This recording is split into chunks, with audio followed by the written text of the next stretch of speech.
Qu'est-ce que la politique monétaire? Prenons l'exemple d'un objectif pour la Banque centrale, relancer la croissance économique.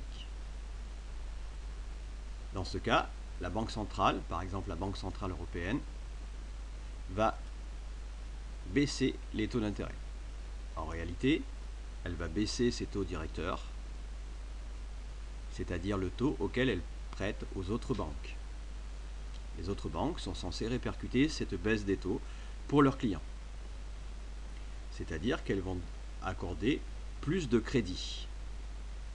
Cette hausse des crédits a un effet sur l'économie réelle.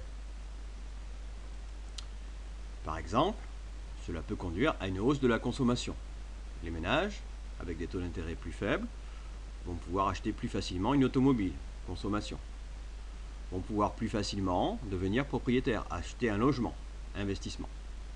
Les entreprises, quant à elles, bien sûr, vont aussi pouvoir acheter de nouvelles machines plus facilement, les taux d'intérêt sont plus faibles, pouvoir s'agrandir également. Cette hausse de la consommation et de l'investissement doit conduire à une hausse de la production, donc à de la croissance économique, ce qui était l'objectif au départ.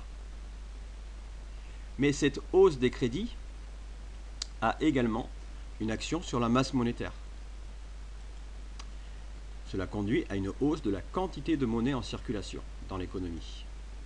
Et cela peut entraîner un risque d'inflation. Et donc le résultat final de la croissance économique ou de l'inflation dépend de différents facteurs. Par exemple, il y a inflation si la quantité de monnaie en circulation augmente plus vite que le PIB. Mais pas d'inflation si le PIB augmente au même rythme que la quantité de monnaie en circulation. Il s'agit en fait d'un débat au sein de la science économique. Pour les keynésiens, l'effet sur l'économie réelle l'emporte. C'est-à-dire qu'une politique monétaire de relance peut être efficace pour obtenir plus de croissance économique. Tandis que pour les monétaristes, courant libéral, comme Milton Friedman, c'est l'effet sur la masse monétaire qui l'emporte. Donc il y a inefficacité de la politique monétaire pour relancer l'économie, et cela engendre surtout de l'inflation.